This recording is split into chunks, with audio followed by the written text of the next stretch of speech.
everyone, today I'm going to show you how to make this ice cream faux leather bow using the draw around template. Now this is the ice cream bow template from Rainbow Craft Supplies, and it was actually £2.95. Now for this I don't often buy like seasonal bows in like the big shot templates because I'm not drawn to making them on a regular basis. So in these, it's more cost effective for me to buy these templates to draw around. So I thought I'd show you how to use them and also show you sort of how much you can get out of hand drawing compared to the big shot sometimes, because sometimes with these kind of specialist bows, it is worth using every bit of material that you have, obviously making the most of it, which you can with these kind of templates. And I'll show you how to add the different embellishments at the end as well. So, 1 second. I have actually already been on a mission today, and I have this amazing textured waffle leatherette, and this was from Sparkly Unicorn Bow Craft Supplies. And this was £2.50 each, but it's such good quality. Look at that. And then I got the matching sprinkles. And this is the ice cream sprinkles faux leather. It's £2.50 each, both sheets are. This is vanilla, and the colour that I have on these ones is called berry. Look how pretty they are. And as you can see from my template, and it might look like I've been drawing with blue pen, I haven't. This is what's known as a Threader Crafter's Companion pen. Now when you draw, and I will do it on, this is all the scrap I had from my original. If I wrote cat on here, and then I took my lighter, and always do this in the blue clear bit, the flame, where you can, so you don't like get smoke marks on your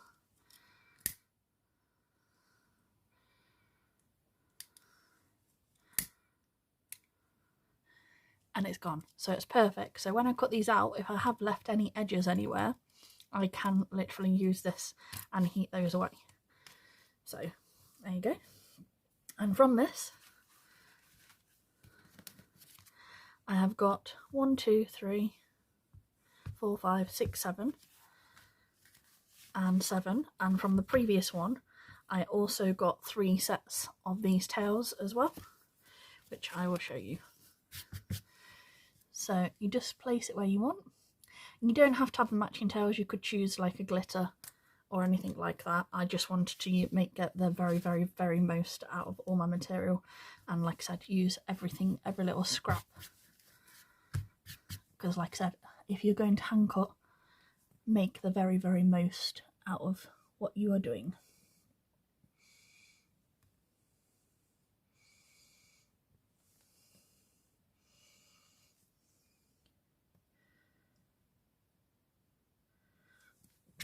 Hold this very securely in place when you're drawing around them as well, so it doesn't slip or move and your lines are not as crisp as they should be, because I can occasionally be a little bit clumsy, not going to deny that.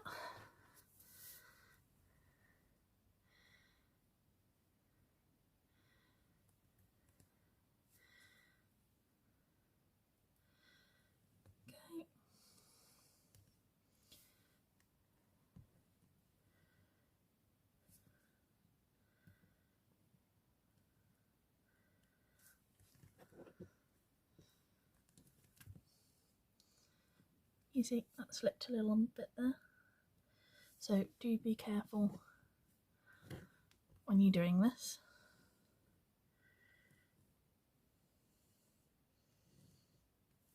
But I do tend to do everything, I don't do one bow at a time. If I'm going to do this kind of thing, I have to be in a motivated mood and do everything at once. Now if you're going to do a tail this way, check that your pattern works in 2 directions, because obviously if it's a landscape pattern, doing it this way might not necessarily be an option, so keep that in mind if you are doing this. This particular fabric, it works either way, so it doesn't matter. Same with the textured waffle, but like I said, if it was a pattern print with a specific design, that would be a different matter. And the same with the glitter, you'd be able to do this with glitter as well. So we're drawing around our template, and this is the centre if you actually need that. And again, you could, if you really wanted to, with your spacing, you could literally draw around that and like get as much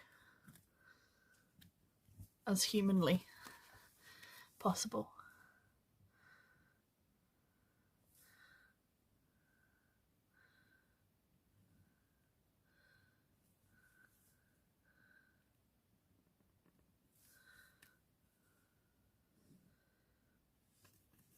Out with fabrics like that, which is why these templates are ideal, especially if you've got like, the only thing I will say is that if you are not naturally the neatest cutter in the world when you are cutting around these things, then you can get a little, compared to a big shot where you get the crisp clean lines every time, it doesn't look, you can sometimes tell that the hand cut, the better you are at cutting and the better you are with using scissors, and I know that sounds so strange, the better you are at using scissors for craft relating projects, the neater your hand cut bows will look. So just bear that in mind. If you are naturally completely and utterly someone that can't cut in a straight line to save your life, then templates like this are fun for occasional use, but I wouldn't recommend it for like business use, because like I said, you can tell a little bit, but it's fun to use them. And like I said, the more practice you do, like I said, you can use it on your canvas and like some of the ones that aren't quite as high-end sheets, and you'll get better and better. But like I said, do be aware of that, because like I said, you can tell sometimes, not all the time, but sometimes. Got to tell you the cons as well as the pros. And I will say this, I will fast forward some of this video for you because I am slow cutting these bits up, not gonna lie. I don't do it on a regular basis, that's what my big shot's for, and I don't even use my big shot as often as I should do, because I have so much leatherette and glitter fabric. It is unreal, and it just sits on the unit next to me over here, just doing nothing a lot of the time, and it bugs me because, like I said, my collection is worth quite a lot of money that I've spent my own personal money, and it just sits there minding its own business most days.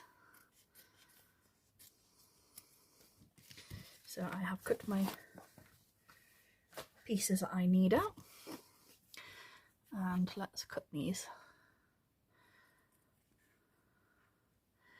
What I try and do, instead of 100% cutting, I sort of pull the fabric into the scissors. Does that make sense? Hopefully it will to some of you.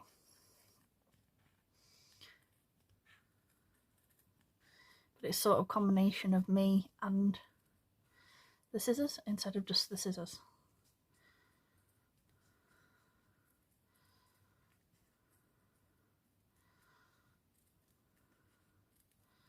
But like I said, remember, practice makes perfect.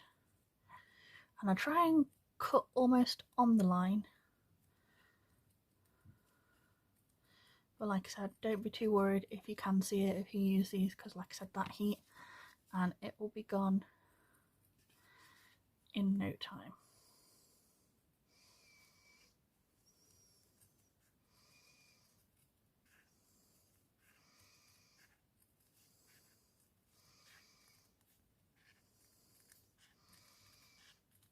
And the more you do it, the faster you tend to get at these, so.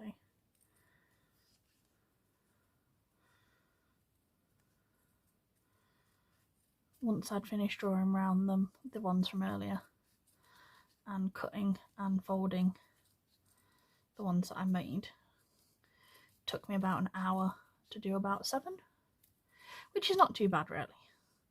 Like I said, big shot is quicker, but you'd still have to do the whole process of gluing and sticking and all of that kind of thing, so it sort of balances out that way. And setting it all up and rolling it through the machine. So they're both kind of time intensive, just big shot's just a little bit faster.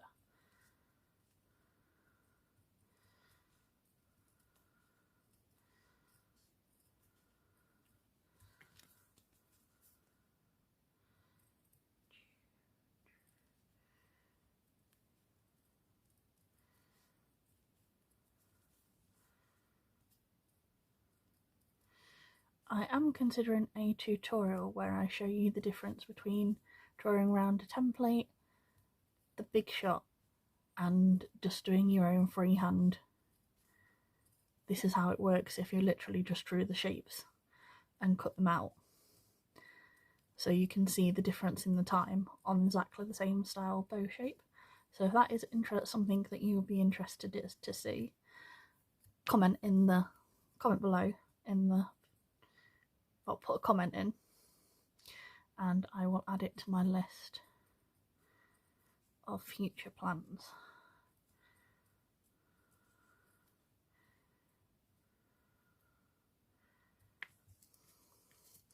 And there is those two bits.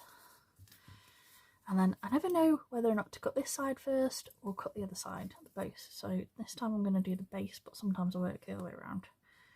Whatever makes sense to you, always remember that when it comes to these things. It's always the method that makes the most sense to you and gives you the best results.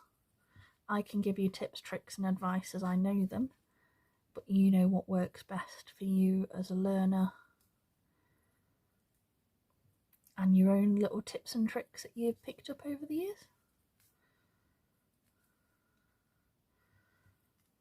And if you are someone who's mastered freehand cutting and you know a tip for these kind of more complicated designs, again, pop it in the comments below. Might be useful to one of the other subscribers or casual viewers, whichever you may be.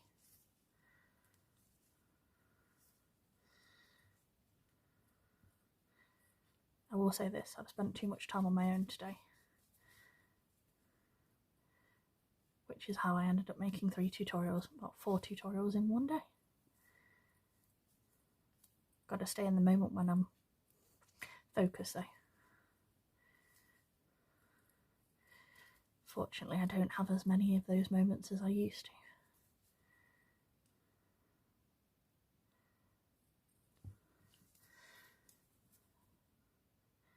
And now for the slightly easier part.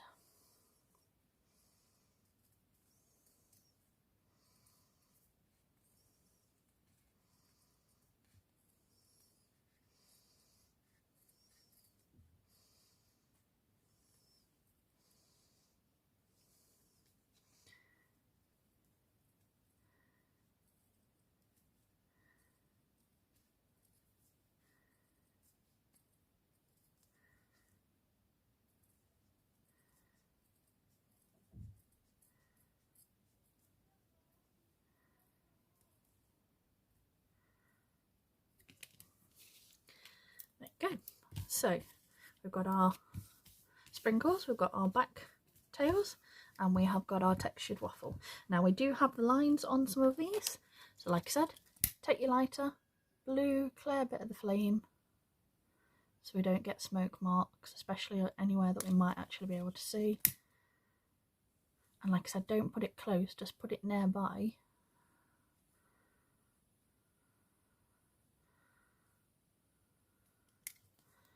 And all gone. And again.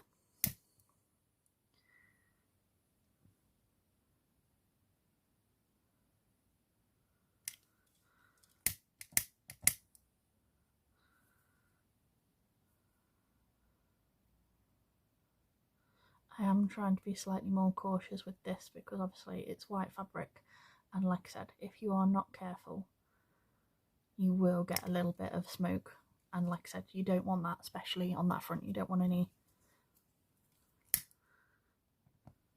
So yes, I have been a little bit more cautious with this one, and I will be a little bit more cautious with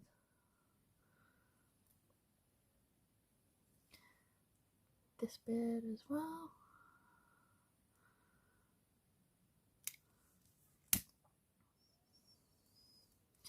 More of the let the heat reach it rather than taking the heat straight to the.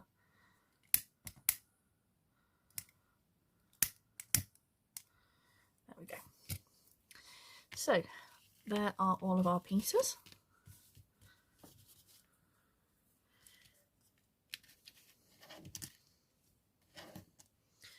going to take this and, like I said, making the very most of our fabric.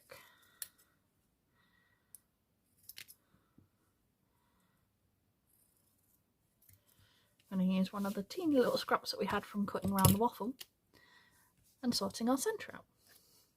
And then I have a clip, and I'll show you how to put this together, because you don't immediately put this on top because it won't lay completely right. So the first thing I do is start from the waffle. Okay. And then you want to bring your side in, and I always make it so that the loops are lined up. Now some people overlap slightly. It's entirely up to you. Again, it's what works for yourself.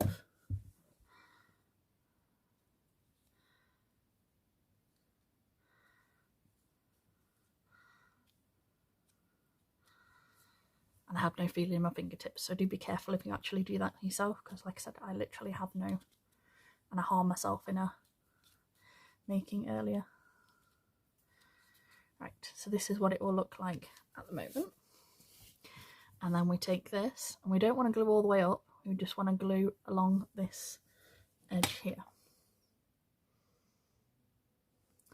And don't go massively overboard on the glue. You don't want a wedge that will come up under the bottom. And you want to line this up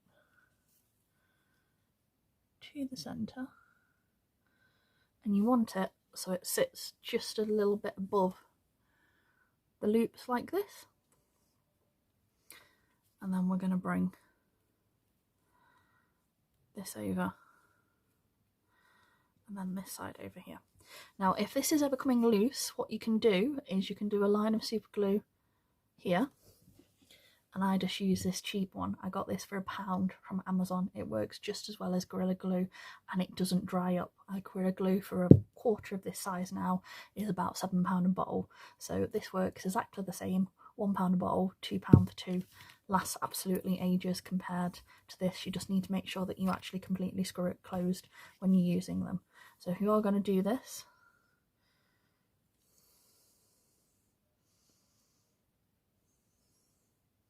you don't want tons, you just want a little bit alongside your hot glue, basically. The combination of both is going to give you the extra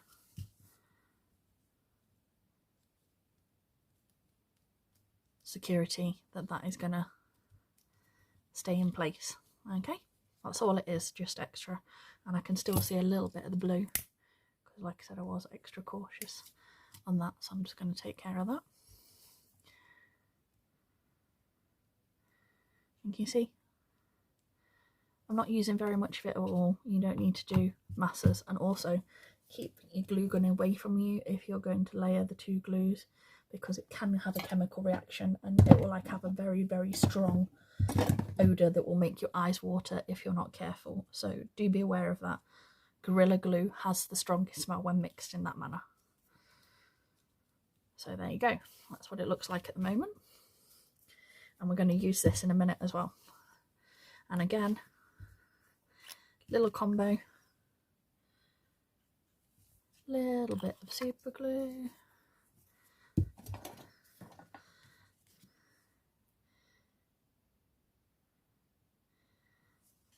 little bit of glue gun, line it all up so it is nice and centered.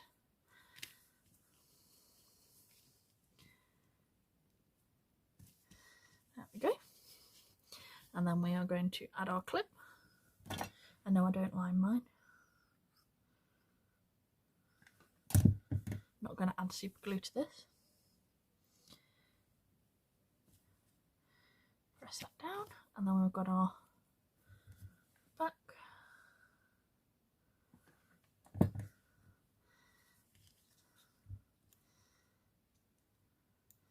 You want to wrap around, well, press that down firmly there, and then we are just going to wrap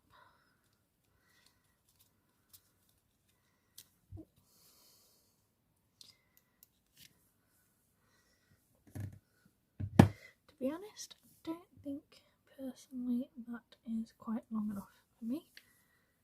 Well, I'll try again.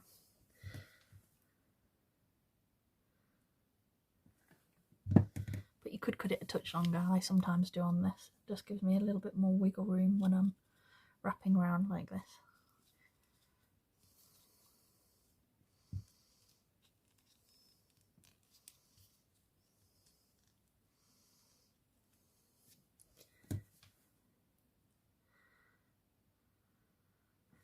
A little bit of glue the other side. Bring that fully round. And there's our middle. And then, like I said, I sometimes use ribbon instead, and I just found a corresponding matching ribbon. So you can do it with either way. You can use the textured, you can use this, you could use the sprinkles, whatever you personally want to do. And then I have, this is a plastic completely flat back resin, and this is a 3D ice cream sprinkle flat back resin. These are like a softer, like rubbery type material, and obviously this is solid like plastic. Now the tip with these is you want something sharp, and it's the same on both ones. You want something sharp. I have this thread unpicker, and what I do, and you can use any sharp object, back of a pin, threader, anything like that, and on the back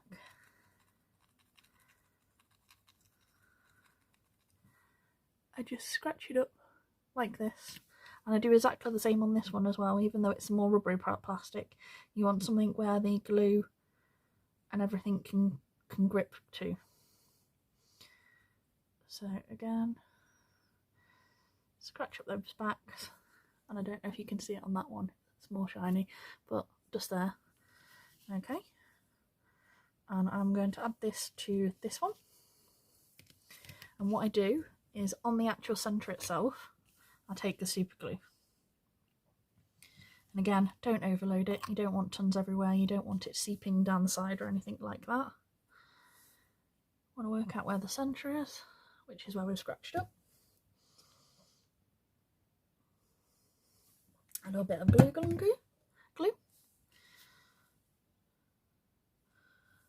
And then line them up. Now this will also work with E6000, 8000 or T6000, any of the glues that you have that are sort of like that, because the glue gun will set it straight, will stick to it straight away, and this, and like some of the glues are like 24-hour setting, so it will give them time to actually set and stick. That's where some people sort of miss that step and don't realise, and then try and pull them off and they come off straight away. It's because some of them need that little bit of time to actually set.